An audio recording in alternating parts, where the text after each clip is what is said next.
Religião vem da palavra religado. Coisas são diferentes, né? Elas não são a mesma coisa. E a religião eu acho interessante porque também é uma forma de fortalecer laços, né? Um grupo ali. Uns aos outros como eu os amei. Religião para mim é amor, solidariedade, companheirismo, compaixão. Mas também eu não vejo a religião como determinante de uma espiritualidade, que muitas vezes... E a religião também dos indígenas, das religiões indígenas, pede comunhão com tudo, com a vida. Espiritualidade é uma forma de vivenciar a vida acreditando em algo maior. Este é o Hebreu Podcast. Andar com fé eu vou, café não costuma falhar. Andar com fé eu vou, café não costuma falhar. E aí galera, gente boa, tudo bem? Sou Lidomar Nepomuceno, host do podcast do Hebreu. E eu sou Lia Girão, também host do podcast Hebreu.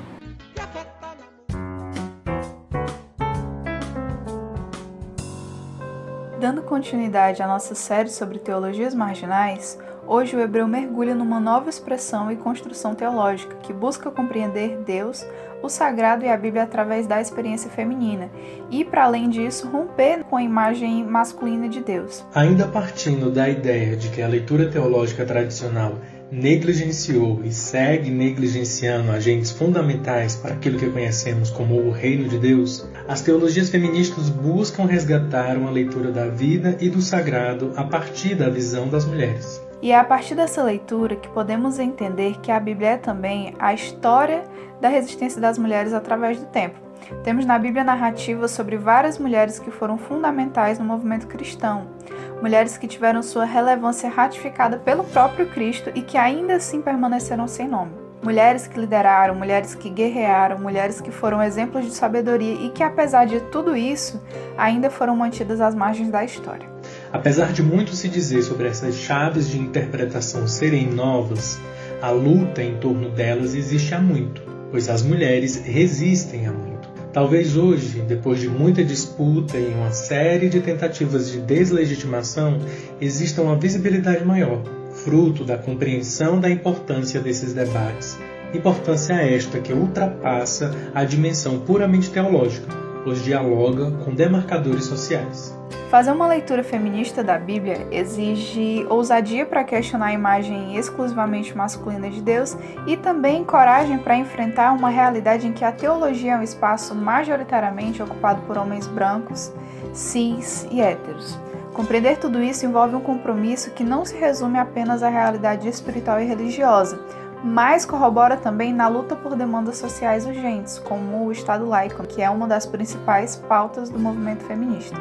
Nesse ponto, Ivone Gebara, uma das grandes representantes desse movimento no Brasil, afirma que, abre aspas, a teologia feminista é parte de uma revolução cultural que ainda está em seus primeiros passos. Fecha aspas. Isso só reforça o que buscamos debater nesta temporada sobre as teologias marginais. A urgência de leituras teológicas que busquem responder às necessidades humanas de maneira plena e que não se ocupem apenas com interpretações e debates que ficam no campo do transcendente e não transformam a vida das pessoas de maneira efetiva. Para essa conversa sobre as teologias feministas, hoje o Hebreu conta com a colaboração de Maricel Mena Lopes, teóloga biblista, e Eliade Santos, teóloga e pastora metodista.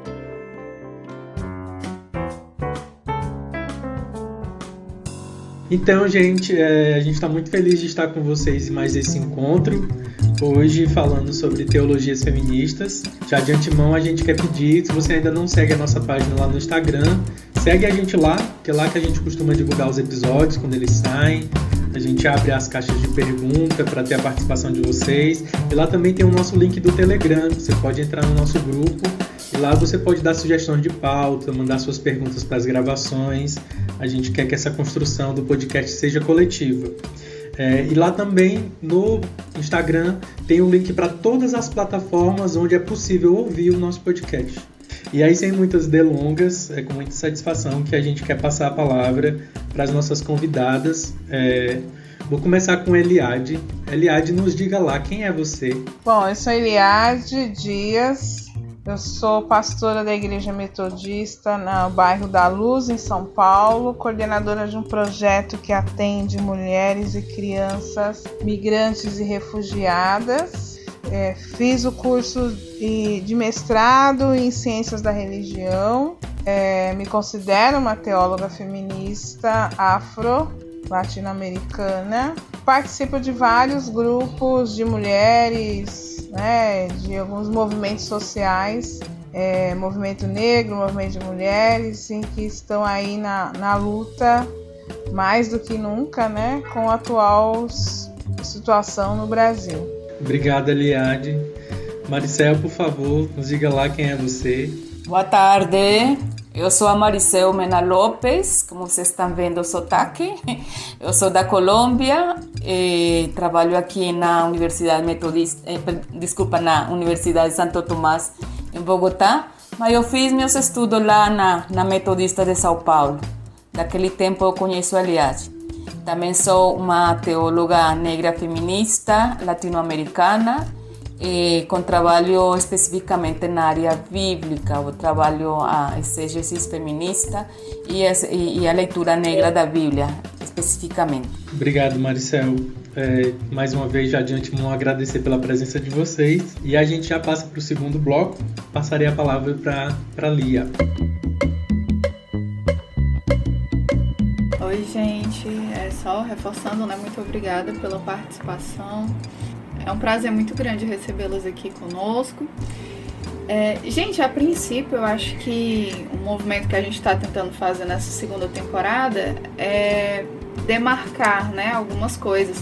E em relação à teologia feminista, a gente gostaria de saber que condições fomentaram o surgimento de uma teologia feminista e se é possível fazer uma demarcação histórica ou geográfica desse surgimento, onde surgiu, como surgiu, de que forma.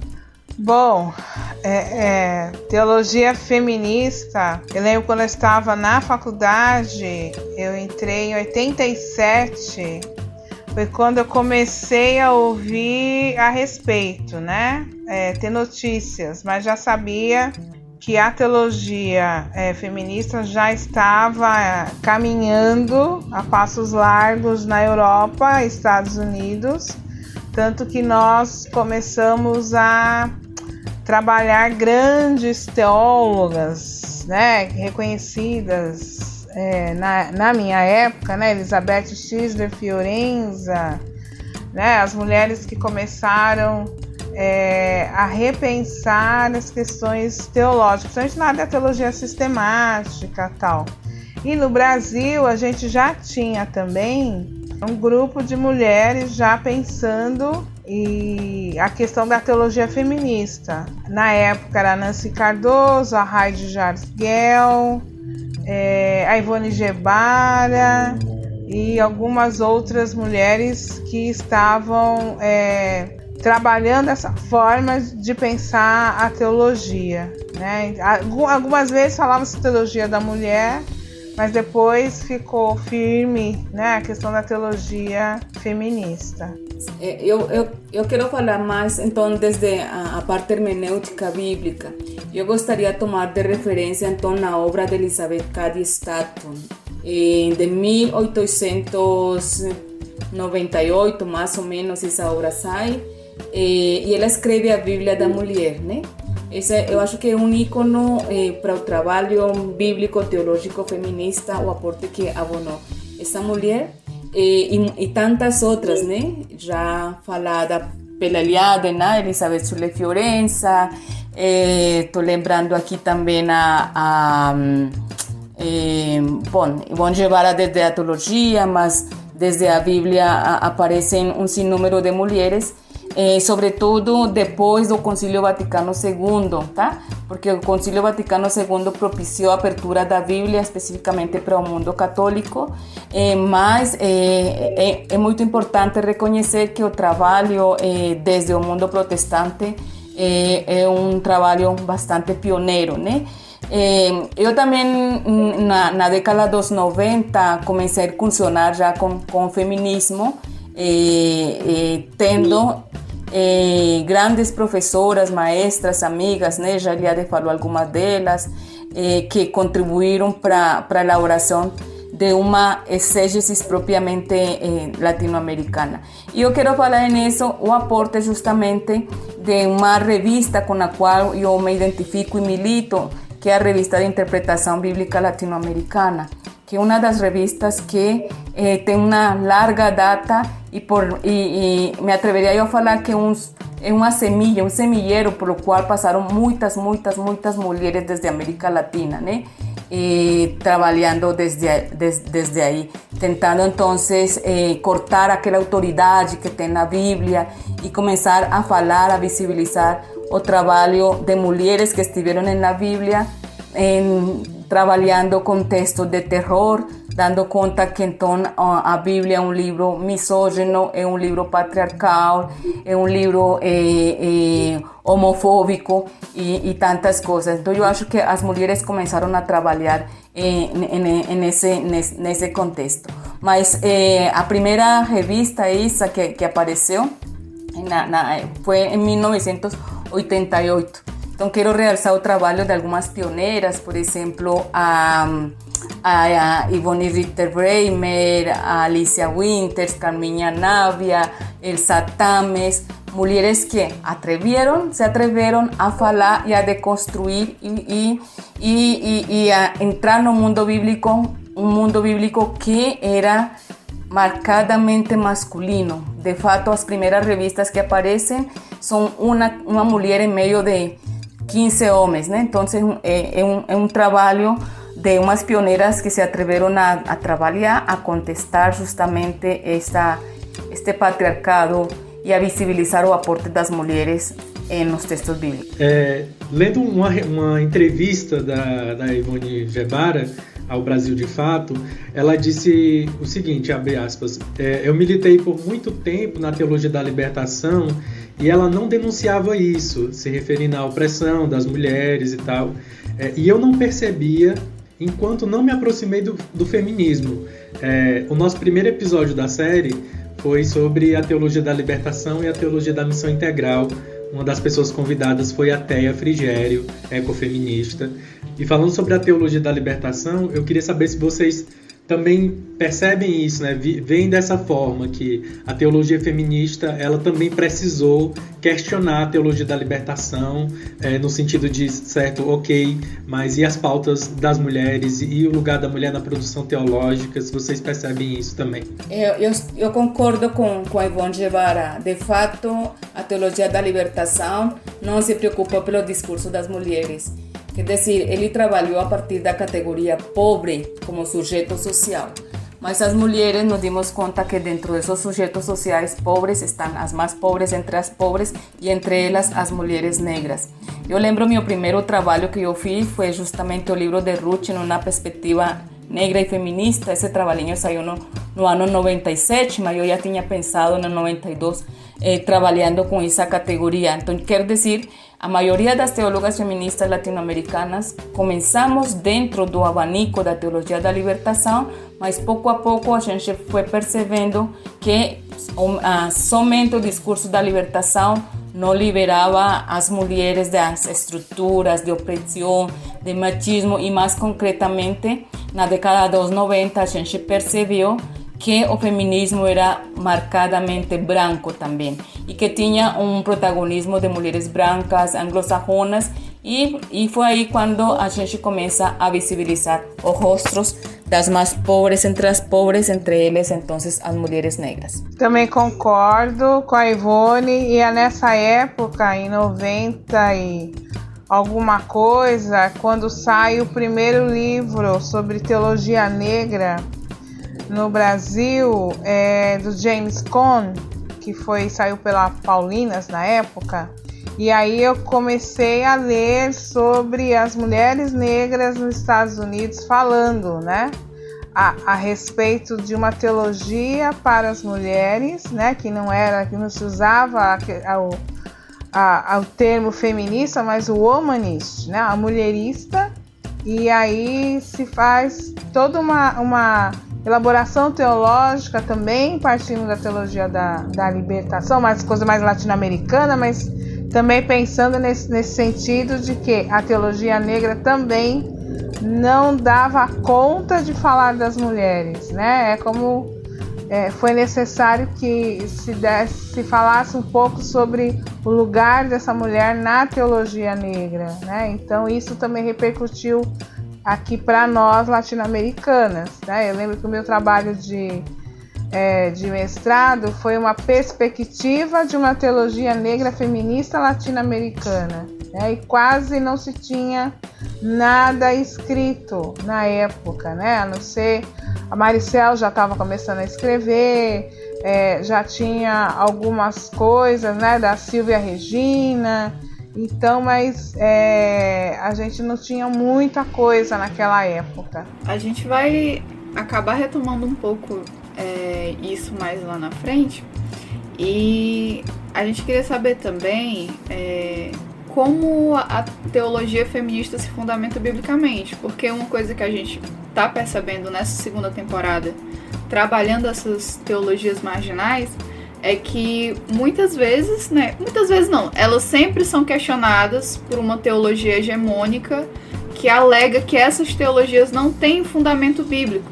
E aqui hoje nós temos, né, o prazer de dialogar com duas teólogas, duas pessoas que trilham esse caminho, uma biblista, então eu acho que é um debate que vai fluir muito bem por aqui. Eu acho que se a Maricel quiser começar... Sim, eu gostaria de dizer que o caminho das mulheres biblistas na América Latina não foi fácil. Eu estava falando a partir da revista Ribla, e justamente só até o ano 93 a gente conseguiu fazer um número chamado Por Manos de Mulher. Então aí começam as mulheres a falar, a gente tem que escrever, porque os homens não escreviam questões de feminismo nem muito menos, então a gente tinha que se organizar e fazer uma frente.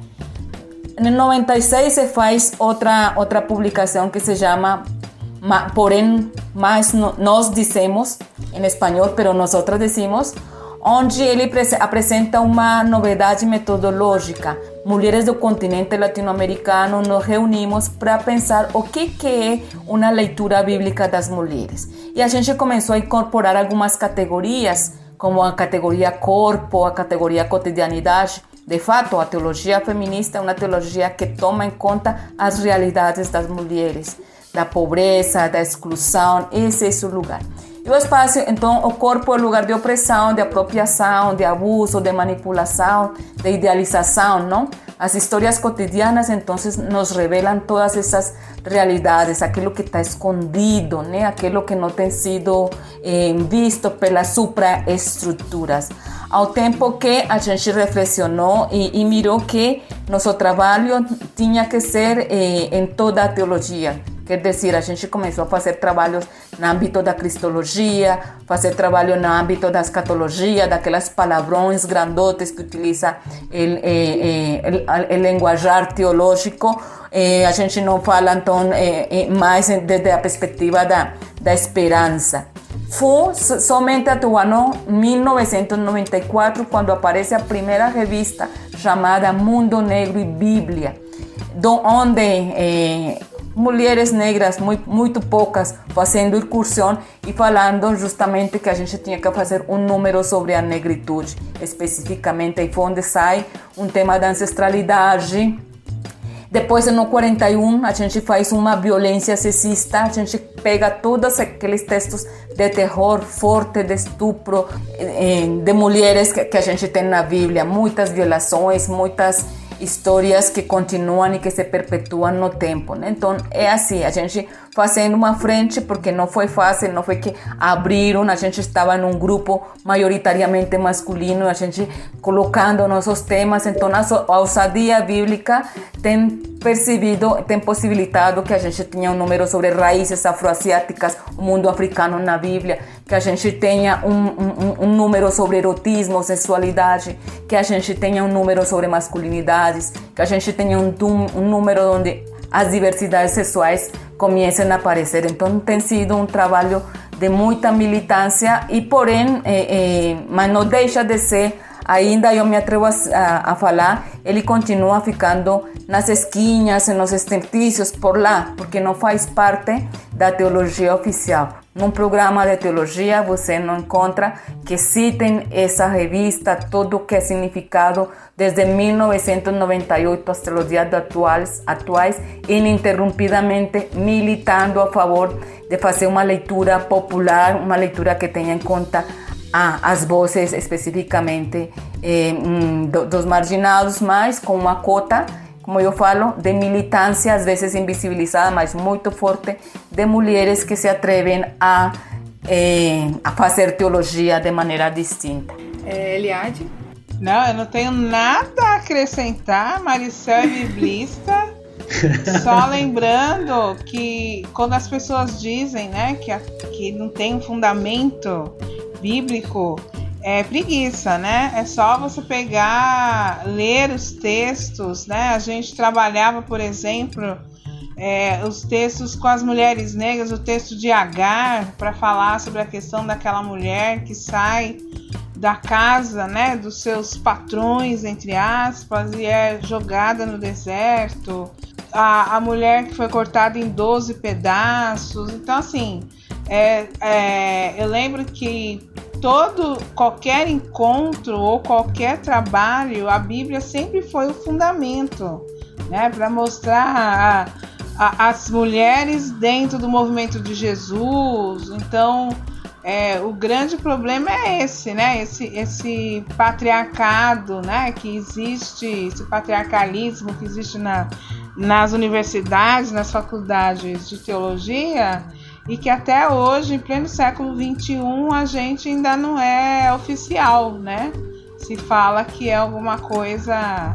É uma teologia lá que o pessoal faz, que as mulheres fazem, mas não é uma coisa assim tão importante. Que, né, por conta disso, a gente ainda é vista, como diz a Maricel, né, nas esquinas, dos lados, e não é nada... Você não encontra um curso de teologia feminista dentro de uma universidade, né?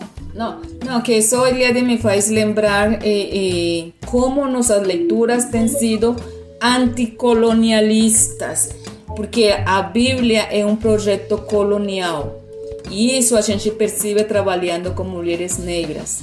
Eu me lembro um curso por lá na década dos 90, com comunidades, onde eu estava falando um curso sobre o Êxodo, né? Ai, que bonito, assim como o povo de Israel foi libertado do domínio dos egípcios, desse mesmo jeito a liberação dos povos negros. Quando uma mulher negra falou, que projeto é esse? Gente, aquele Deus é malvado, aquele Deus é perverso. Aquele Deus que você está me apresentando aí desse jeito, porque ele não teve em conta o choro das mulheres africanas, egípcias, pelos seus filhos. Ele não teve nenhum dor em mandar pragas, morte para a natureza. É um projeto colonial. E isso a gente tem visibilizado. E quando a gente fala isso dói, porque isso está mexendo com estruturas, com uma religião que é uma religião de império. Acho que eu não vou mais nem dizer o que eu ia... Mas é porque eu lembrei que no episódio anterior que a gente falava sobre teologia da libertação e teologia da missão integral, a gente também pautava isso, né? Que esse discurso que procura deslegitimar as teologias contextuais, a teologia feminista, a teologia queer e tantas outras, é um discurso colonial, né? Que o modelo teológico, o cânone do que é uma teologia é o modelo europeu. É o que veio de lá, né? É a herança de lá. Então, se não cabe na forminha, então não é teologia, é outra coisa, né? Então, tem muito disso, dessa colonialidade. Lia, você quer comentar alguma coisa? Posso passar para a próxima pergunta? Só um pequeno comentário, é que, ainda falando sobre essa crítica, né? Se a teologia hegemônica, né, fosse tão completa e respondesse a todas as questões, eu acho que a gente não veria esse movimento de novas interpretações surgindo. E aí, isso que o Lindomar pontuou é muito importante, né, de uma teologia contextual, porque eu acho que adianta de muito pouco você fazer essa leitura só, como a gente também já falou no episódio anterior, só da parte mágica, a parte mais que transcende, e isso não se aplicar na vida das pessoas. E aí, isso que a Eliade falou de ser um olhar preguiçoso, né? As pessoas não têm meio que uma coragem de sair um pouco dessa zona de conforto. E muitas vezes usam o discurso de que porque não tem material sobre isso. Vocês acabaram de ouvir aí a Maricel falando de anos de produção que acaba não chegando a muita gente porque é invisibilizado. Então, né, não vamos mais dar lugar à preguiça. Vamos buscar conhecer essas novas interpretações, porque tem material, tem como a gente conhecer, não é algo tão difícil. E eu esqueci a outra coisa que eu ia falar, mas é isso. Então, passando para a próxima questão, pensando nos contextos eclesial, sociocultural e político, né, atuais, por quais razões a teologia feminista se faz necessária? E aí eu colocaria a gente pensar então também num contexto eclesial e bíblico, essa imagem que se criou de um Deus masculino e como isso está relacionado a uma noção de poder, né? E como essa compreensão religiosa, bíblica, no nosso caso latino-americano cristão, como isso ressoa no contexto social, de como também se constrói essa imagem do masculino enquanto o sujeito do poder, o que está acima, o que é superior. Então, né, por que a teologia feminista se faz necessária, por que ela é importante, percebendo esse contexto eclesial e social do lugar que a mulher ocupa em ambas essas realidades. Enquanto você falava, eu acrescentaria que a gente precisa de uma teologia feminista negra, porque precisa desconstruir esse Deus barbudo, branco, de olhos claros, desse Jesus de cabelos lisos, de olhos verdes, né, que está no imaginário popular. Então, enquanto existir esse Deus, né, na cabeça das pessoas, os teólogos, né, que escrevem a teologia, que fazem a teologia, a gente precisa urgentemente de uma teologia que faça as pessoas repensarem conceitos, desconstruírem mitos, né? Porque, para mim, uma coisa que é o nosso presidente, por exemplo, ou os homens que estão nas igrejas, e aí eu tenho até um bispo na igreja que deixou a barba crescer igual filme de Hollywood, né? O Moisés, sabe? Aquela coisa branca, tal. É igual o modelo, né, do Deus que foi pintado pelos europeus. E a partir desse momento, já que eu me identifico, eu sou homem, me identifico com Deus, eu vou agir como se eu fosse Deus. Então não tem nenhum pudor em colocar as mulheres abaixo, eu não tenho nenhum pudor em sacanear as pessoas, eu não tenho nenhum pudor em colocar pessoas em situação de miséria, eu não tenho nenhum pudor em fazer nada, porque eu me identifico, porque lá no Gênesis diz o quê? Que nós somos criados à imagem e semelhança de Deus. Então esses homens se sentem totalmente empoderados por essa imagem, né? Eu parto desse princípio. Então, uma teologia feminista negra ia ajudar especialmente aos brancos pensarem de que eles não são ponto de partida no mundo, né? Eles ajudar as pessoas brancas a entenderem que elas também são uma raça, né? E que a branquitude, tudo que tem acontecido de ruim até hoje, né? Se a gente fosse elencar quem fez o quê, a gente ia fazer uma listinha, né? Aí não isentando as demais pessoas, mas se você pensa em colonização, né? Um monte de coisas, as pessoas precisam ter essa visão, né? Então acho que reconhecer os privilégios, reconhecer onde errou, desconstruir esses mitos. Então, para mim, se tem que ter alguma coisa que possa ajudar a mudar o estado das coisas, é uma teologia negra feminista. Sim, é assim mesmo, Eliade, concordo plenamente. Eu acho que o aporte que a gente está fazendo incomoda muito, porque toma as bases vá às origens, vá às raízes. Nesse sentido, por exemplo, o estudo que temos feito sobre as raízes africanas na Bíblia desafia muito o jeito como a gente tem feito os estudos bíblicos no continente. Parte, então, do suposto de que nossas construções estão filtradas por um modelo eurocêntrico de ver a história. Uma história que exclui, que aparta, que cega povos inteiros, culturas. Então, o que faz essa leitura? Reconhece que o componente africano é um componente da cultura bíblica. Quer dizer, para os ideólogos que construíram o mundo no iluminismo que nos apresentaram, de que então você tem a sangue azul, não sei o que, uns modelos, esse é um modelo racista. E esse modelo racista que fez? Além de trazer os negros do continente africano para analisar seus cromossomas e para dizer que a gente não tinha inteligência, serviu para fundamentar um paradigma semita eurocêntrico, onde a gente não está. Então, quando a gente está falando e mexendo com a tradição, dói. Por exemplo, um exemplo dessas leituras permeadas e racistas e fortes. Falar do que Israel está conformado por tribos e que o modelo tribal é um modelo de casta da Índia, um modelo fechado, hermético, que não tem possibilidade de se juntar com outros.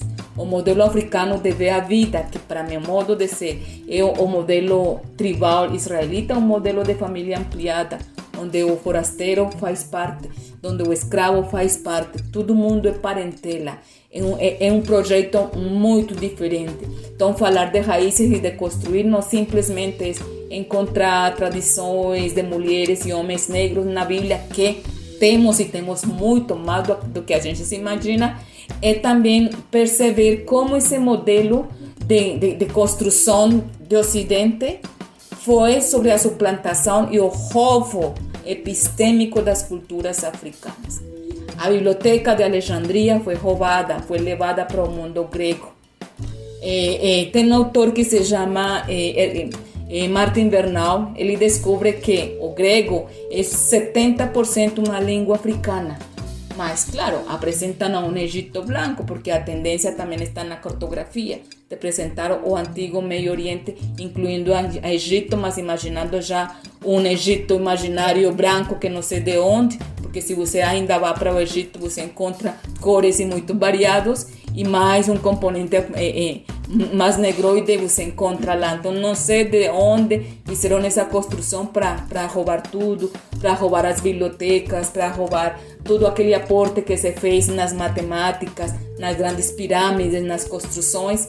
Tudo isso foi um roubo muito forte. E a tradição bíblica, em todo sentido, até as tradições das deusas mães, do panteão de deusas, foi suplantado por um deus masculino, né?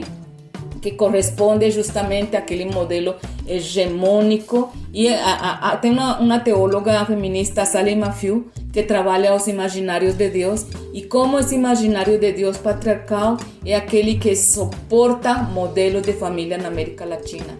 Por isso a gente tem tanto feminicídio, por isso tem tanto menino espancado e morto, porque o modelo de um Deus castigador, de um Deus que para ser Deus e para ser único matou a deusa e matou com espada, porque isso conta a história da humanidade. Quando se dá o sedentarismo e se descobre o poder do falo, então começa a submissão das mulheres. Por isso a teologia feminista trabalha muito forte a questão do corpo, a questão da sexualidade, a questão do erotismo, porque por aí foi que começou e continuou toda essa história patriarcal macabra que a gente tem até hoje, que não sabemos como é que vamos a sair de isto aqui, dessas mortes dia a dia de tantas mulheres. E aí a gente já meio que entrou, né, com essa fala da Maricel mais sobre esse ponto do corpo, do erotismo, da sexualidade, e a gente vai acabar entrando em algumas questões um pouco mais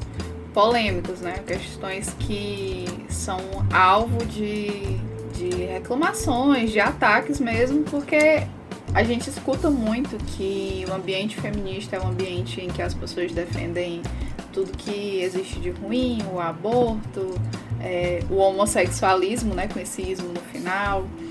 E aí isso torna, né, a teologia feminista um alvo de críticas, e isso a gente percebe cada vez que essa teologia ganha algum espaço, esse questionamento surge. E a gente queria trabalhar um pouco mais assim, de maneira honesta, maneira profunda essa questão, para não deixar um espaço para que as pessoas falem sobre isso de maneira totalmente irresponsável. E aí a pergunta seria, como a teologia feminista responde essas questões mais polêmicas, como a submissão bíblica da mulher e também a descriminalização do aborto? E muito, né, Lia, quando você estava colocando, eu estava lembrando como isso às vezes representa um esvaziamento do feminismo ou da teologia feminista. O que é a teologia feminista? Aquela teologia que defende o aborto, de uma maneira vazia, sem profundidade, sem uma discussão séria, né? Então, acho que é muito nesse sentido. E só acrescentar que eu lembrei muito de uma fala de uma amiga minha lá de Pacajus, no Ceará, quando ela dizia assim, olha, eu não consigo, ela é cristã, né, católica, feminista, ela dizia, eu não consigo visualizar um Deus homem. Eu nem acho que ele é homem, eu nem acho que ele seja branco, eu acho que ele nem é binário. Então, o sentimento dela, eu acho que representa um pouco disso que a gente está conversando aqui também. Né? Então, um abraço, amiga, para você quando estiver ouvindo a gente. Tá o ímpar, para ver quem começa. Vou deixar vocês decidirem a partir de agora. Vai lá, Maricel, comecei da última. Se fala, pastora. Quem é ordenado começa. Vocês sabem que para nós do mundo católico esses temas sempre são bastante fortes. E mais quando a gente trabalha em uma universidade católica. São temas muito fortes que você finalmente fica na militância, pero escondida. Eu me lembro dos primeiros movimentos de Jesus, como que uns estão tibios, outros frios, né? Justamente por essa realidade que a gente tem. Eu gostaria já estar pensionada, estar me aposentada, para poder falar, que nem é bom conseguir falar muitas coisas. Mas, bom, o que eu tenho a falar é o seguinte, tem um teólogo transgênero que eu conheço, se chama Alex Jung, Alex Klein, creio que é ele. E faz pouco eu estive lendo um texto dele, como ele deconstrui relatos da criação do Gênesis, né? Então, ele faz uma análise muito interessante. Deus nos fez imagem e semelhança dele, sim? Nos fez homem e mulher. E ele questiona, então, quem que é esse Deus? Homem e mulher? É um Deus trans, gente. Cadê uma só natureza? Saca? Você me está entendendo? Ele faz um jogo muito interessante que coloca a gente a pensar como Deus pode ser imagem e semelhança de mulher e como ao mesmo tempo pode ser imagem e semelhança de homem. Então ele faz para falar em últimas e para sair daquele dualismo e propor a humanidade, né? O mesmo relato fala, ele criou Adão a humanidade, e a humanidade é diversa, contudo, a gente tem que deconstruir a Bíblia justamente nisso. Por exemplo, a maioria das pessoas que estão em contra então, das pessoas homossexuais vão e procuram um fundamento na Bíblia. A gente se pergunta, por que a Bíblia proíbe isso? Você proíbe algo que existe, mas por que faz? E a gente tem que ir nos contextos. No contexto em que essas leis aparecem de Levítico, tem que ver com um momento específico da história de Israel. Quando Israel está voltando do exílio e tem que se construir uma nação santa. E para poder construir uma nação santa, então tem que ser a mulher para a procriação. E justo aí aparecem aquelas leis de pureza, impureza, 33 anos e 33 dias e tem uma menina, um menino, a mulher fica afastada, 66 se é uma menina, porque teve uma impureza. Mas toda essa numerologia tem que ver também com o ciclo reprodutivo da mulher. Quer dizer, nesse contexto fala, não mais desvios, não mais guaxafitas, não, desvios não mais aquela festica. Por quê? Porque você tem que se concentrar. O importante nesse contexto é ter filhos para a guerra, para fortalecer. Sim? Então, nesse momento, Mas isso existia desde o começo. Isso sempre existiu na história da humanidade. A humanidade diversa, homossexual, hetero, trans, quer dizer, com todas aquelas vieses que a gente pode encontrar hoje no mundo moderno, né? Isso sempre existiu, então tem que trabalhar dentro do contexto dos textos, porque é irresponsável você pegar versículos soltos para deslegitimar certas vidas. E outra questão que a gente também tem que se perguntar é: a Bíblia não fala de tudo, não responde a tudo. Mas enquanto a isso, que é outro tema dos direitos reprodutivos e abortos, me chama muito a atenção um texto bíblico de Números 11, quando aparece a orvalha dos ciúmes e o sacerdote tem que dar à mulher umas águas abortivas amargas da imprecação, até que saia coxa, quer dizer, até que o feto saia, o menino saia, legitimado pelos sacerdotes. É uma prática que estava legitimada, né? Justamente nisso. Então, o que eu quero falar com isso é: enquanto o varão, o homem, propicia uma coisa dessas, não tem nenhum problema, né? Porque é uma sociedade patriarcal. Enquanto a mulher queira reivindicar seus direitos, a sua corporeidade, a decidir aquilo que tem, aí tem tudo o problema do mundo. Se os homens fossem os que tivessem esse problema, faz tempo teriam resolto. Se eles foram aqueles que parieram. Porque o mundo está pensado para eles, não está pensado para nós. Sei lá. Sei lá. Mas no Novo Testamento a gente percebe que há uma inversão, né? Porque eu sempre leio esse texto de Número também com relação ao Novo Testamento, a mulher adúltera, que todo mundo vai apedrejar. Jesus fala: não apedreja.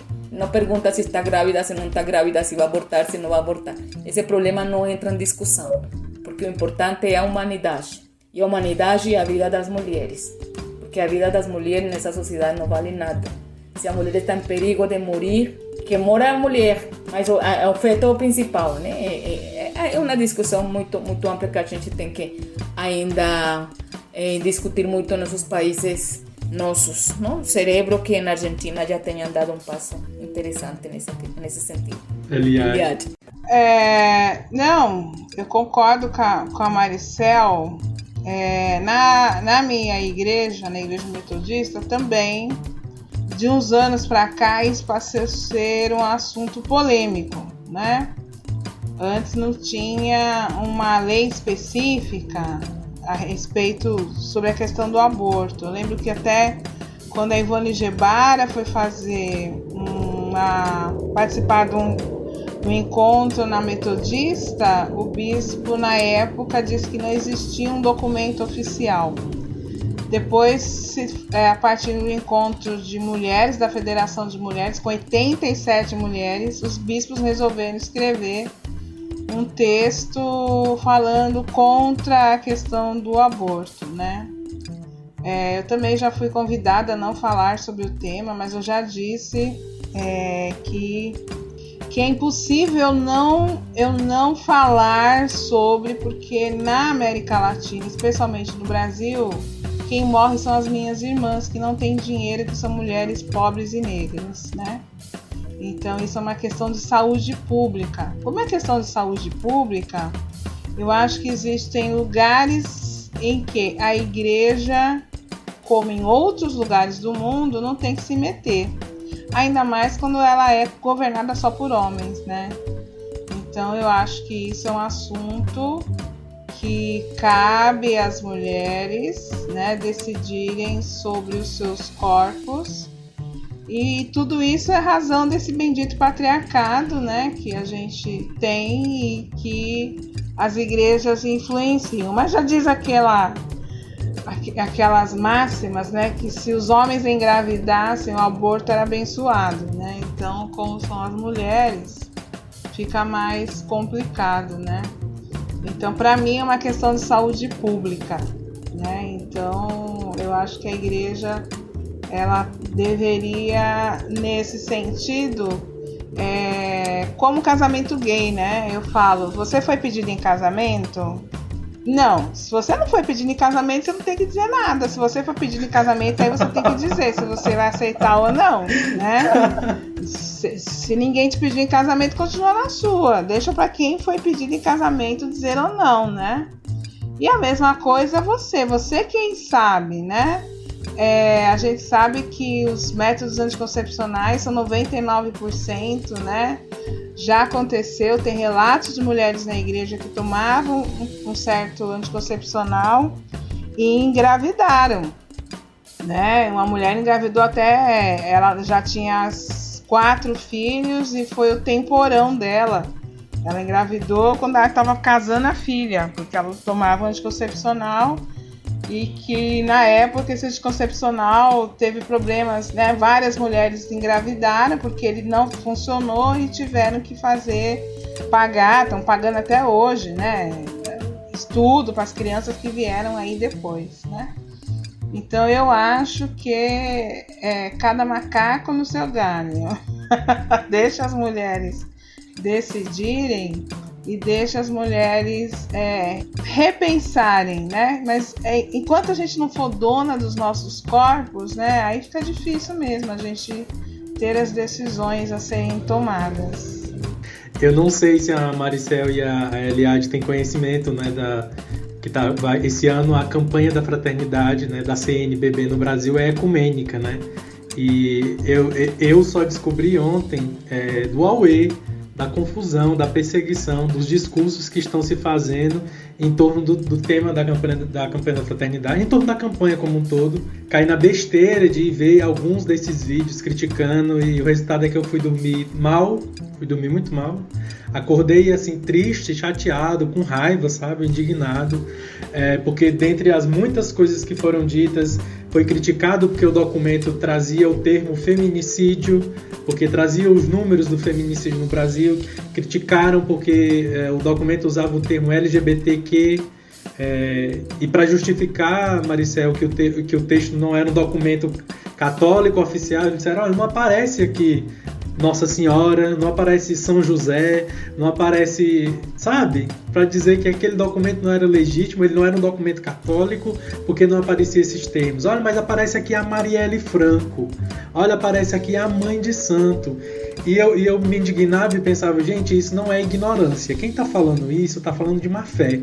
Porque essa pessoa com certeza sabe que esse que é uma campanha, é um documento que é construído de forma ecumênica, não tem que privilegiar esses termos que são questão de doutrina de uma igreja A ou B, porque o documento é ecumênico. Aí você fica, o que está por trás desse discurso, gente? Qual é o interesse, sabe? E, enfim, lembrei disso agora e queria comentar. Mas eu posso te dizer o que está por detrás desse negócio. Os evangélicos entregaram um pedido, as igrejas entregaram um pedido pelo CONIC de impeachment do Bolsonaro. O Bolsonaro está ligado aos grupos de igrejas que estão ganhando dinheiro, né, do governo, né? E se você viu o documento, ontem tive uma reunião de 2 horas a respeito disso, de apoio à Rome, que é citada como a grande satanás da história, que foi quem fez tudo. Isso é uma vingança deles em relação ao documento enviado pelo CONIC, tanto que eles batem muito no CONIC, né?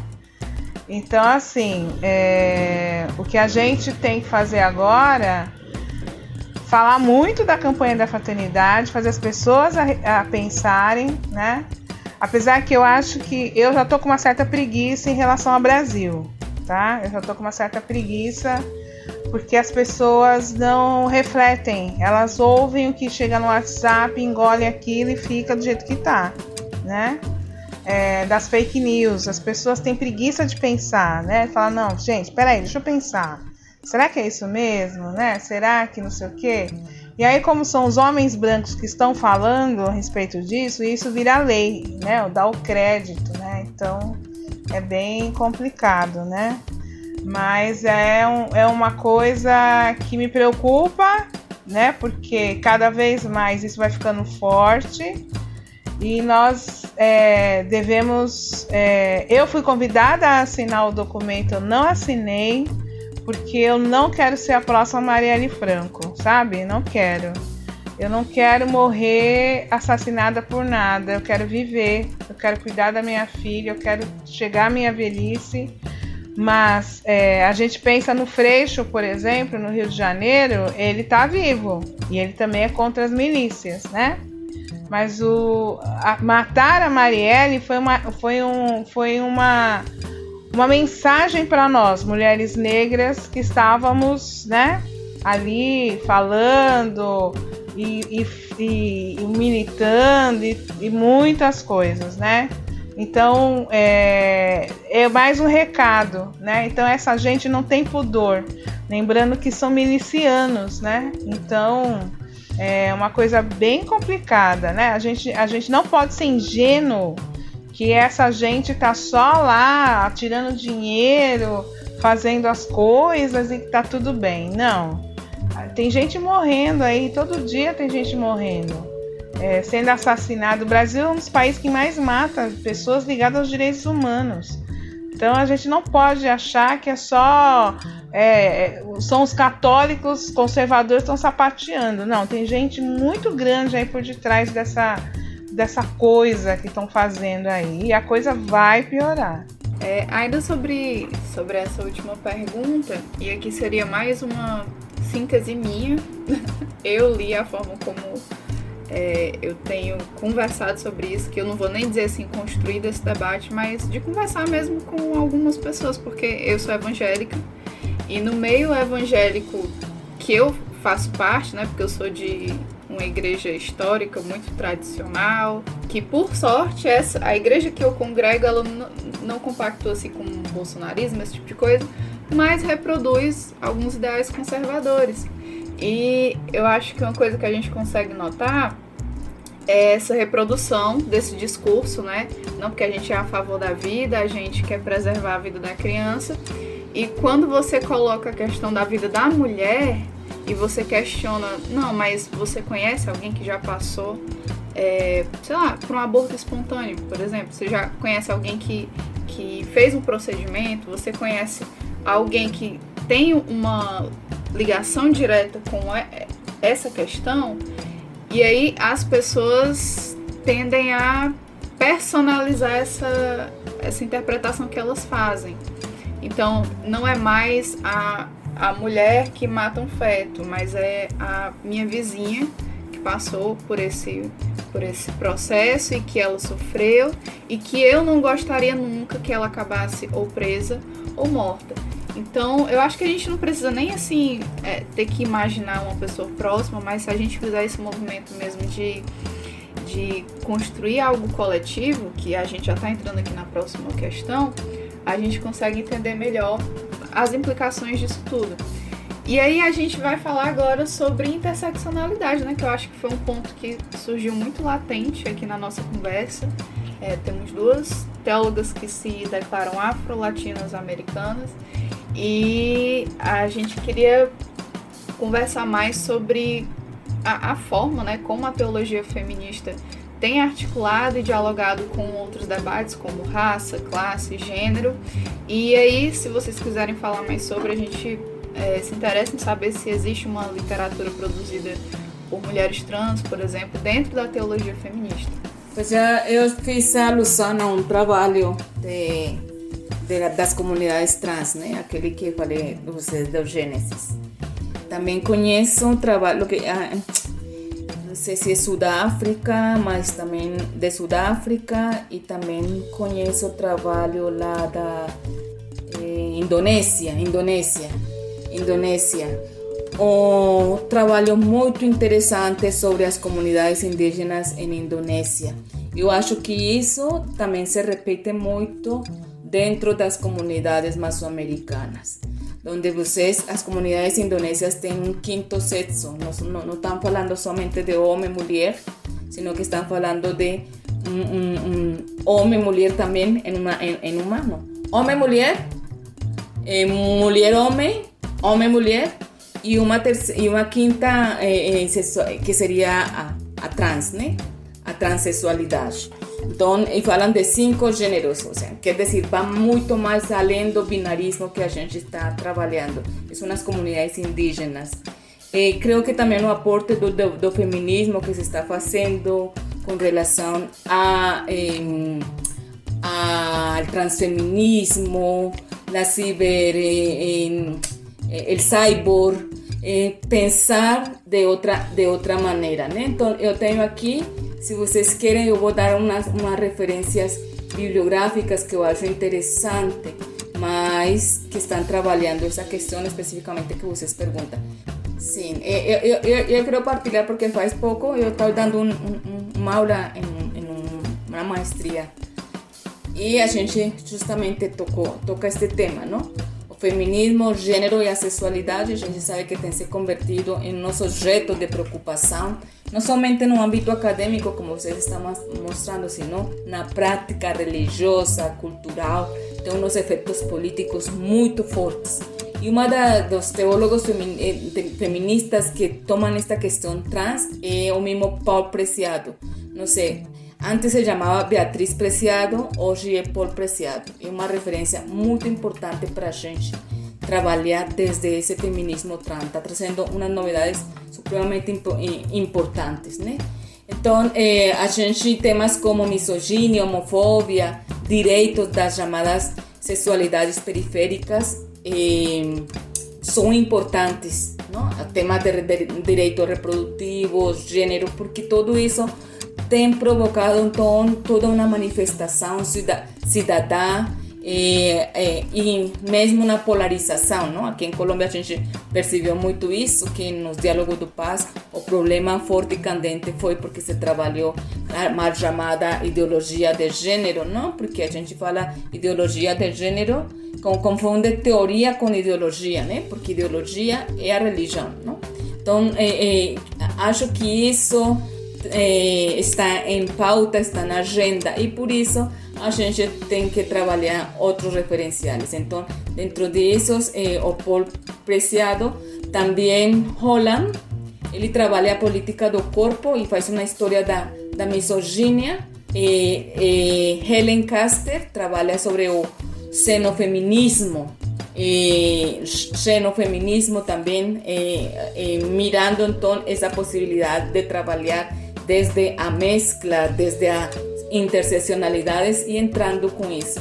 A Helen Caster também trabalha a futuralidade xenofeminista. Então, como ver o pós-humanismo, a vida muito além do indivíduo. Então, saindo justamente dessas dualidades disto.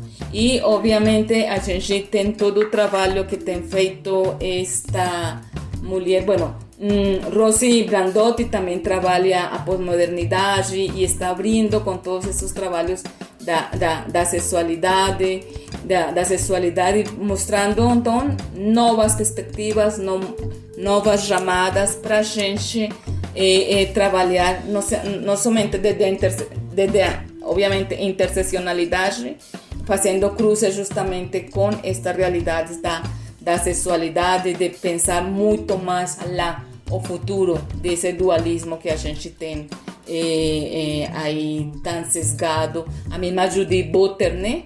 Ela é dos referenciais mais fortes para entender esta questão das teologias queer, dessa insurreição, desse pensar o mundo muito para além não? Das dualidades. E eu acho que isso são desafios, são uns estudos supremamente, eu falo, pós-modernos, muito abertos, que estão chamando para que a gente leia estas outras questões e se fundamente criticamente, pegue referenciais teóricos muito interessantes, eu acho, porque o mundo da teologia não está dialogando com isso. A teologia não sabe que é um pós-humanismo, que é um transfeminismo, que é isso que estão trabalhando esses textos contemporâneos que estão chamando a pensar o mundo de outro jeito. E esses trabalhos são de ordem teórico, estão questionando justamente, no fundo da crítica, esses modelos neoliberais, a toda esta questão do império, a tudo isto que manipula, que maniqueia e que está empenhado em que a humanidade continua brigando em questões que não são tão pertinentes, como se com quem eu durmo, com quem eu não durmo. Quer dizer, para mim tem outras questões fortes e fundamentais, né? Ou seja, mais que você meter-se na vida privada, né? Então, por isso, corpo, sexualidade deixa de ser dentro dessas construções mais um âmbito privativo, né? Para se convertir em uma questão política que está promovendo cambios estruturais de fundo. Obrigado, Eliade. Não tenho nada a acrescentar ao que a Maricel falou. Então, ok. Vamos passar para o nosso terceiro e último bloco. Gente, nesse terceiro bloco, esse espaço que a gente, nessa temporada, a gente tem aberto para colegas teólogos mandarem questões para quem vai estar aqui com a gente. E quem mandou algumas questões aqui para vocês foi a Teia Frigério, ecofeminista, que esteve com a gente no episódio anterior. Então, uma das questões que a Teia perguntou, e aí eu vou perguntar diretamente para a Maricel, porque eu acho que ela pode responder melhor. Ela pergunta: teologia feminista e hermenêutica feminista e libertadora da Bíblia, como se articulam? É justamente tudo o que a gente está falando. Nós, hermeneutas, nós somos intérpretes, sim? O que a gente faz com o texto bíblico é uma interpretação de uma interpretação, porque o que a gente está recebendo é uma interpretação. A Bíblia, logicamente, para os católicos, para os cristãos, é o fundamento da revelação e o texto com que a gente faz teologia. Portanto, o que a gente faz aqui é exegesis e teologia bíblica. E suena até paradoxo, mas é assim, a gente faz hermenêutica ou teologia da libertação, sim? Quer dizer, esse é o fundamento. Eu falei para vocês que quase todas as teólogas feministas latino-americanas, a maioria das gerações mais antigas, nascimos dentro desse movimento de libertação, de busca de justiça, de melhores condições de vida. Então, toda a aposta teológica que a gente faz é em prol dessa libertação, né? A crítica, a desconstruções que a gente faz para voltar a reconstruir, para pensar um mundo mais justo e mais humano, é isso. A gente sabe que hermeneu é interpretar, exegesis também viene esse gomai, também tem o mesmo sentido de interpretar, então a gente faz teologia bíblica, né? Teologia bíblica, e isso quer dizer que a gente vai muito mais, acho, desde a perspectiva feminista, do dogma, da tradição, porque a gente está introduzindo com linguagem um pouco mais oxigenada, uma linguagem mais que as comunidades entendam. É leitura popular da Bíblia. Se é leitura também popular da Bíblia, é uma leitura que está colocada em vista da libertação, né? Nossos passos, e a gente todavia não abre mão daquele método com o que a gente começou a fazer, de ver, julgar e atuar, né? Que é justamente um método que vem da Europa, assim, vem da HUC, das juventudes ligadas allá em Bélgica, né? Com o Padre Jardim, mas a gente apropriou isso e a gente sempre lê e faz teologia bíblica e teologia sistemática também, desde a perspectiva da libertação, né? A gente já toma, como eu falei, temas, vamos falar sério da teologia, porque a gente entrou a fazer Mariologia, a gente faz Mariologia desde uma perspectiva libertadora, não mais só do dogma, sino da mulher Maria, do povo, aquela que acreditou num projeto, aquela que foi a promotora, a educadora, isso em perspectiva da libertação para o corpo das mulheres. Então a gente está fazendo também história da igreja e da igreja, desde a teologia feminista, não sempre em perspectiva, buscando então as mulheres, aquelas que foram silenciadas dentro de todo esse processo histórico. A gente tem todas as mulheres ao redor da tradução da Vulgata, por exemplo, no São Jerônimo, era uma equipe de mulheres tradutoras reivindicando tudo isto que a história oficial, o aporte, por exemplo, das beguinas na Idade Média, das cofradias, das mulheres aí. Isso a gente está fazendo, isso é teologia feminista, né? Também, né? Não só buscar mulheres, mas sim a gente tem que resgatar e contar a história também desde outros jeitos. A gente também está fazendo teologia sistemática, questionando e aportando novas visões à Trindade, pensar de maneira diferente o 3 em 1, né? Então, tudo isso que a gente está fazendo, ou pelo menos a teologia feminista que eu faço, sempre vai em perspectiva de libertação, de procura de melhores condições no mundo que a gente tem que viver.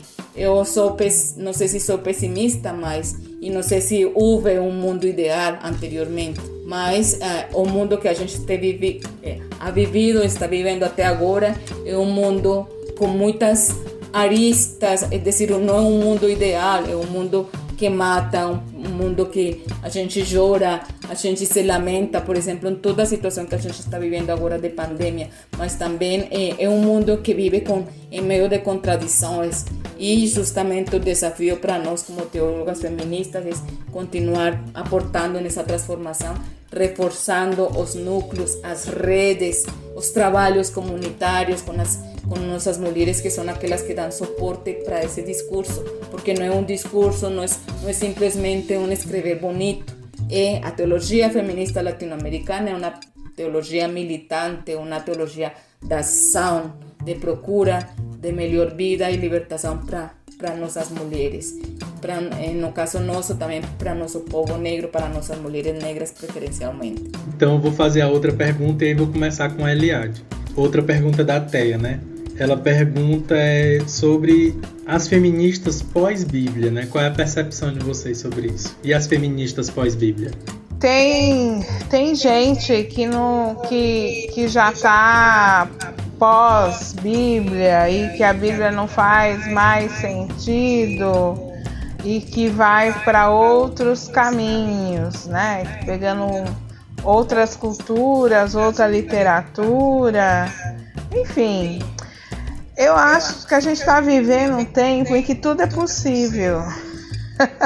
Você pode se encontrar um caminho que não precisa ser o mesmo que todo mundo está traçando, né? E se isso responde perguntas, questionamentos, te ajuda a viver melhor, então, sei lá. Maricel, quer acrescentar? Maricel é biblista, né, Maricel? Não, eu só acrescentar e valorar todo o aporte das ecofeministas, né? Porque os feminismos são vários. Os feminismos é um movimento amplo, porque não todas as mulheres somos iguais, né? Cada uma faz sua leitura desde perspectivas diversas, tendo em conta sua corporidade, seu jeito, o que é, né? Nós, teólogas na América Latina, também temos trabalhado muito a questão do ecofeminismo, né? A gente sabe que Ivonne Guevara é a nossa máxima, o coletivo Conspirando, Judy Ress e tantas outras irmãs manas que trabalham por aí, que abogam. Nós, desde a leitura negra, a teologia negra, também a gente está incursionando, também entrando com tudo isso, porque eu acho que tanto o modelo indígena de bom viver, ou viver bom, que era o sonum bonum dos templos egípcios também, dos mistérios egípcios, isso tem uma longa data, parece ser que é cíclico e volta nos temas, mas esse ideal de viver bem, do bom viver, é uma coisa que a gente partilha e tem em comum com nossos povos indígenas mesoamericanos, mas também eu sou dos povos negros com uma maneira de se relacionar diferente, menos extrativista, né? Para os ocidentais, as comunidades negras, os homens negros são preguiçosos, trabalham, vão à lavoura, na pesca, descansam, porque a terra também tem que descansar. Isso também é bíblico. A gente sempre fala o ano de graça para a terra, né? Hoje a terra está fazendo seu ano de graça de tanto tempo que a gente espancou ela e continua a gente com todos os modelos extrativistas que a gente tem, que já sabemos que lucram, é um capital, mas tem outra maneira. Quando eu falo o negro é preguiçoso porque vai, faz a lavoura, vai traz o peixe, descansa, deixa que seu ciclo natural descanse, mas não.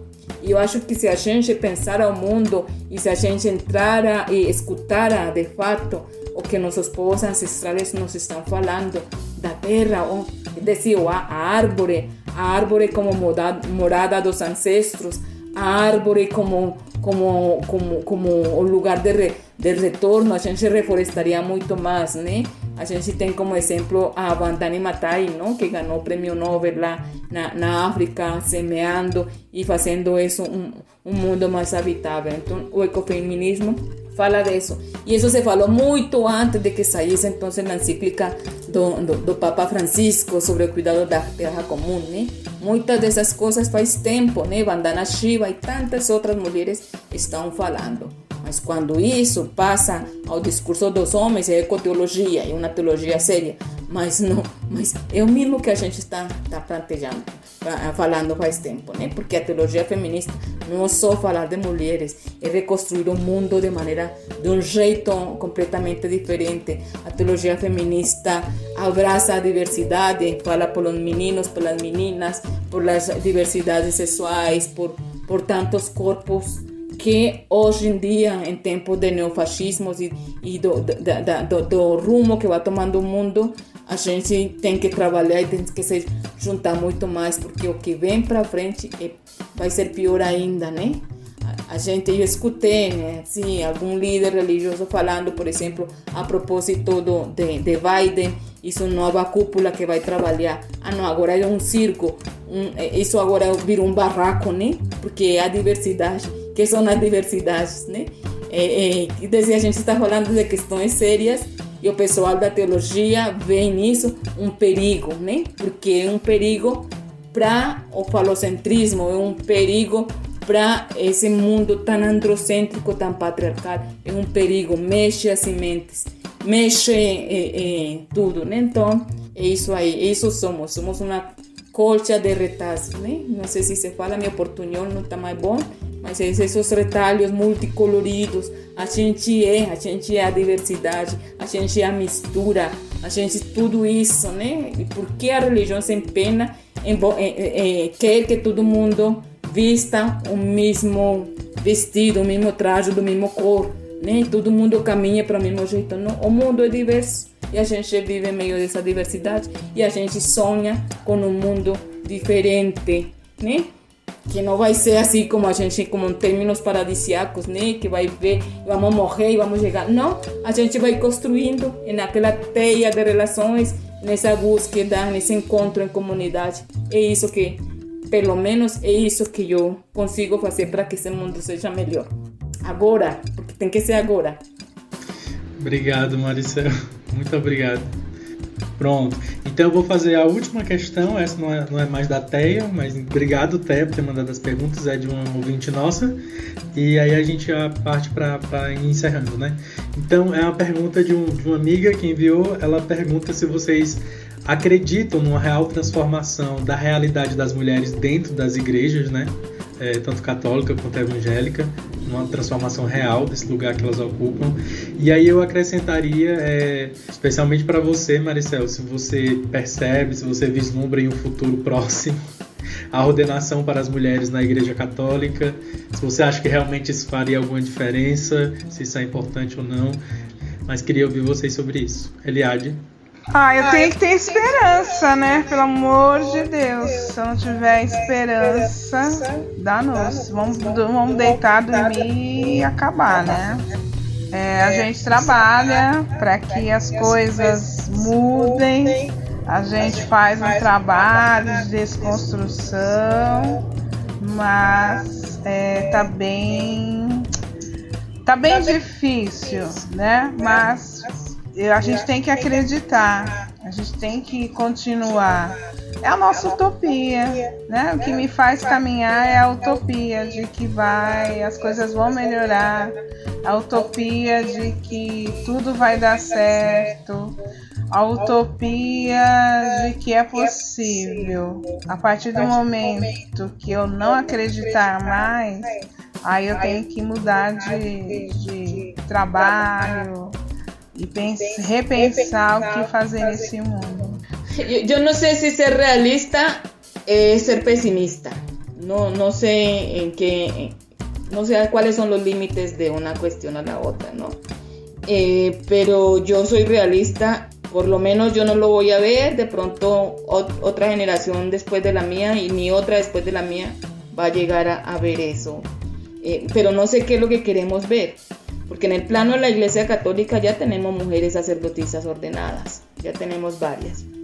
Y hay muchas mujeres que luchan, o sea, cada quien busca su lucha. No sería la mía, porque yo no creo mucho en esas jerarquizaciones. Creo en modelos más circulares, más espirales, de manera diversa, pero no esa verticalidad. Yo creo más en la horizontalidad. Pero yo creo que primero se acepta en la Iglesia Católica el matrimonio, por ejemplo, antes de aceptar oficialmente desde Roma, ¿no? Porque las mujeres ordenadas que sabemos que no son bien vistas ni son aceptadas por la Santa Sede, ¿no? Pero están allí viviendo sus comunidades y haciendo. Yo no sé si, para mí me parece que estas prácticas, como pasó en el Israel antiguo, populares, por ejemplo, a ver, les cuento, alrededor de las fiestas, tan así como las fiestas judías, que eran fiestas de inclusión, de comida, de vendimia, de agradecimiento. Ai, gente, falei espanhol agora. De agradecimento, de tudo isso, né? Aí falo melhor, aí flui um pouquinho mais a língua. Que eram festas de acolhida, no momento em que essas festas, que eram populares, que eram de ação de graça em meio das comunidades pequenas, no momento que isso foi para o templo e ficou oficial, tudo acabou, tudo danou. A gente tem isso, por exemplo, nas principais festas judias ligadas a tradições femininas, por exemplo, o Cantar dos Cantares, que era um texto que se lê na sinagoga, na festa da Páscoa, por exemplo, o livro de Lamentações, né, que se lê, que tem memória de mulheres, que se lê com ocasião da festa do templo, né, da reconstrução do templo. Por exemplo, a festa do Purim, allá com o livro de Esther, as mulheres que tiravam a sorte, o jogo de búzio, e surge essa festa no espaço popular, no momento em que tudo isso passa a ser oficial, perde a razão de ser, porque já não são festas de inclusão, senão são festas de exclusão, né? E a gente vê isso muito claramente nos evangelhos, quando Jesus vai e fala o templo em que se convirtió, primeiro está na piscina acrobática, porque lá estão os aleijados, os cegos, aquele pessoal que ninguém quer, porque não pode entrar no espaço da festa, né? Eu acredito em nisso pequenas, porque essa é a minha esperança. Vivi minha esperança agora, porque amanhã eu não sei como vai ser. Isso aí, respondi, não sei. Respondeu sim.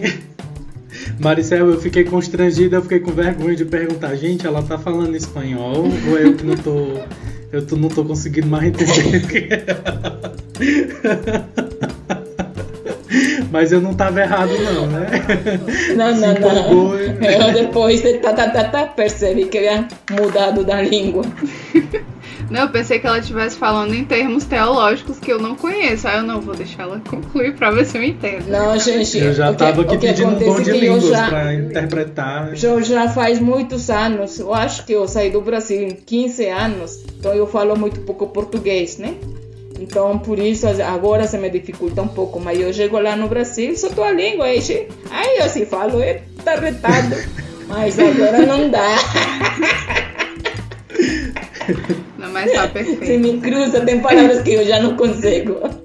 Só no contexto. Ok. Lia. Pronto, gente. A gente já tá aqui chegando ao final do nosso episódio. E eu sei que vocês já deram muitas referências. A galera que tá ouvindo já tem muita tarefinha de casa para fazer, muito teóloga massa para procurar. Mas aí, se vocês quiserem fazer algum acréscimo, e aí pode ser um livro, um podcast, um canal no YouTube, um autor, uma autora, uma teóloga, o que quer que seja que vocês queiram indicar como material de pesquisa, como material de estudo, filme, série, qualquer tipo de material mesmo. É esse momento e logo depois, né, em seguida, a gente vai para as considerações finais. Eliade? Tem pessoas, o que me anima nessa questão de perspectiva de mudança é que tem jovens que escreveram um livro, são meninas negras que fazem parte de um grupo, e Cartas de um Evangelho Brasileiro Feminino Negro, Vozes que Não Se Calam.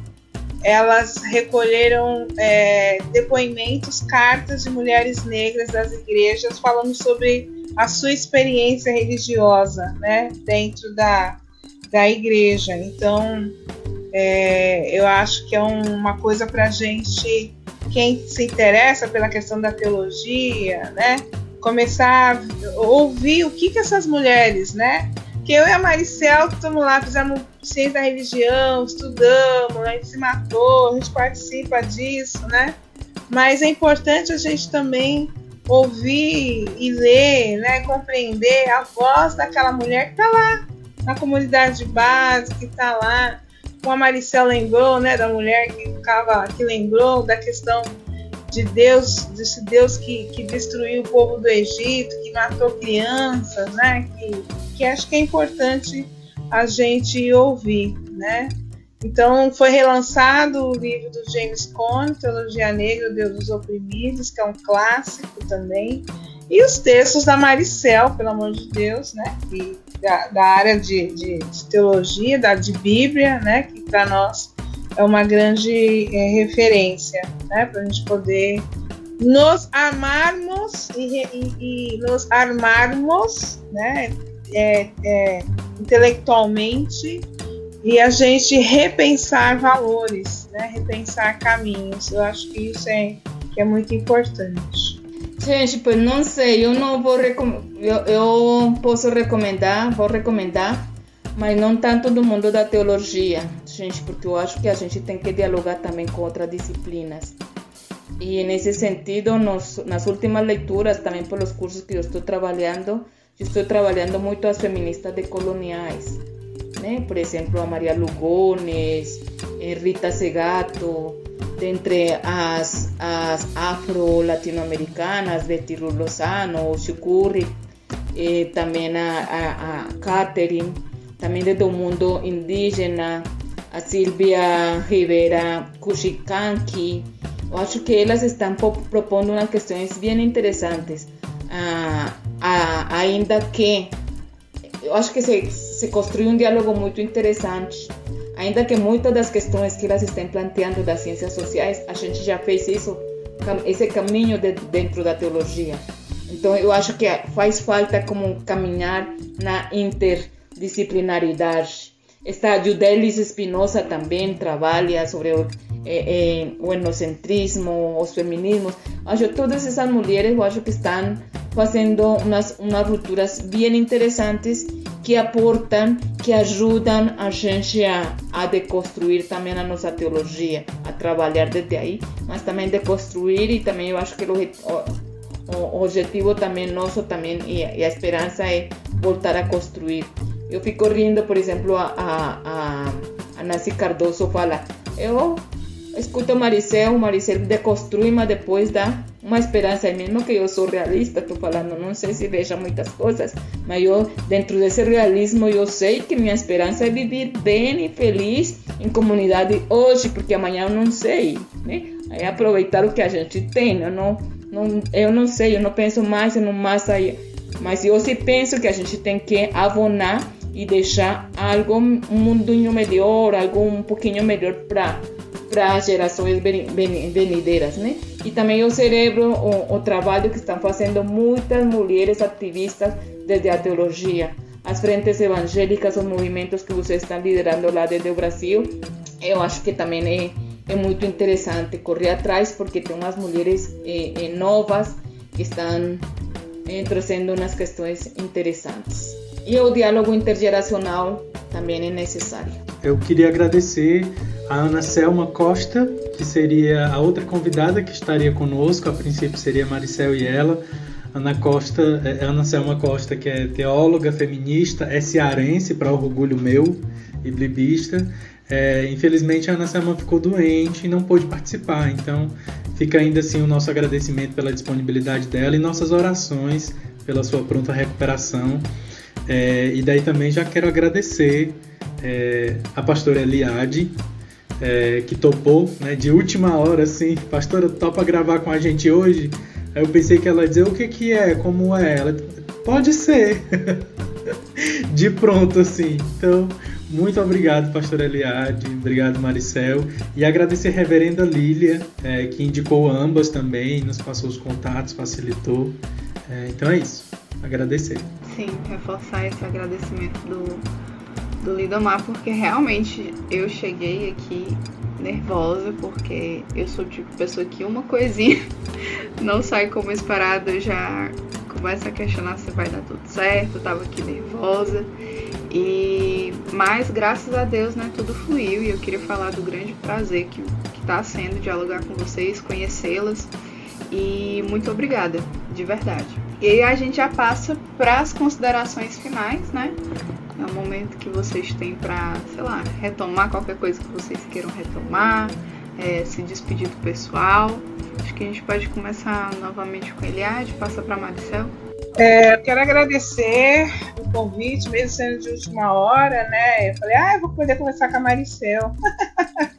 A gente só fala de trabalho, que a gente tem coisa para fazer.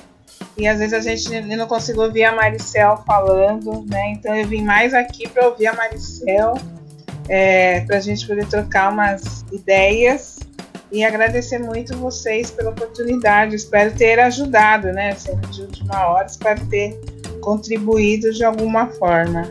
Um abraço para vocês. Então, eu quero dar gratidão a vocês pelo convite, a Lidomar por toda a liderança. Fico feliz também de haver tido esse papo com a Eliade, que a gente tem pouco... Bom, a gente agora tem mais espaços para compartilhar que antes, né? Essa pandemia ou esse espaço tem unido muito mais a gente, né? A gente estava um pouco dispersa nos projetos, né? Então, eu quero agradecer e também falar que com a Eliade a gente tem um projeto de escutar as manas negras da África, que também é um projeto muito interessante a propósito, então, do movimento panafricanismo. A Eliade está liderando todo um processo no qual a gente vai fazer uma frente de participação desde aqui da América Latina e acreditando então nesses processos, nessas pequenas construções, nesse mundo melhor que a gente pode fazer dia a dia. E eu gostaria mais falar para vocês que a gente às vezes tem muitos fantasmas com relação àquilo que não conhece, né? Então, fazer uma invitação para que abram suas mentes, para que leiam as teologias feministas. Eu acho que a novidade está chegando de lá, né? Eu quase agora pouco leio varões e teólogos, porque às vezes eu falo de verdade.